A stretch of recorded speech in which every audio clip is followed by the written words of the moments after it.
নমস্কাৰ। প্ৰশ্ন, এ এটা কাম ৩৬ দিনত কৰিব পাৰে আৰু বিয়ে সেই একেটা কাম ১২ দিনত কৰিব পাৰে।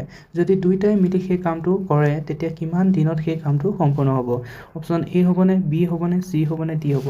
বন্ধুসকল, ইয়াত আমাক সুধিছে যে এ এটা কাম ৩৬ দিনত কৰিব পাৰে। এ কৰে ৩৬ দিনত আৰু বিয়ে কৰে কি সেই একেটা কাম ১২ দিনত। বিয়ে কৰে ১২ দিনত। এতিয়া কৈছে কি যদি দুয়োটাই মিলি সেই কামটো কৰে, অৰ্থাৎ এ আৰু বি দুয়োটাই যদি মিলি কামটো কৰে তেতিয়া কিমান দিনত সেই কামটো সম্পূৰ্ণ হ'ব? বন্ধুসকল, এতিয়া আমাক দিছে, আমি এতিয়া কি কৰিম, ৩৬ আৰু ১২ অৰ্থাৎ এ আৰু বিৰ যিটো কাম কৰে, এ ৩৬ দিনত সম্পূৰ্ণ কৰে আৰু বিয়ে ১২ দিনত। এই ৩৬ আৰু ১২ আমি কি কৰিম, এলচিয়াম লৈ ল'ম। আমি যদি চাওঁ ৩৬ আৰু ১২ৰ মাজত এলচিয়াম কি হ'ব, ৩৬ হ'ব। এতিয়া ৩৬ ইউনিট আমি যদি চাওঁ, এতিয়া টোটেল ইউনিট কাম কিমান, ৩৬ ইউনিট। ৩৬ ইউনিট কাম এ সম্পূৰ্ণ কৰে ৩৬ দিনত, অৰ্থাৎ এদিনত কিমান ইউনিট কৰিব, ১ ইউনিট কৰিব।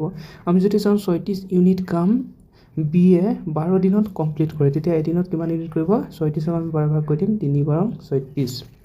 এতিয়া কৈছে যে যদি দুয়োটাই মিলি সেই কামটো কৰে, অৰ্থাৎ এ প্লাছ বি দুয়োটাই মিলি কামটো সম্পূৰ্ণ কৰিলে কিমান দিনত সম্পূৰ্ণ কৰিব? এতিয়া যদি চাওঁ এ আৰু বি, এ এদিনত 1 ইউনিট কৰে আৰু বিয়ে কৰে 3 ইউনিট, অৰ্থাৎ 3 আৰু 1 যোগ কৰি দিলে কিমান হ'ব, 4 ইউনিট। অৰ্থাৎ এদিনত দুয়োটাই মিলি কিমান ইউনিট কৰিব, 4 ইউনিট কৰিব আৰু টোটেল কাম কিমান, ৩৬ ইউনিট।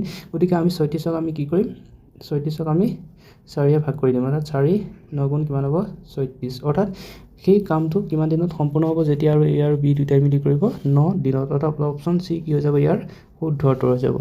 ধন্যবাদ।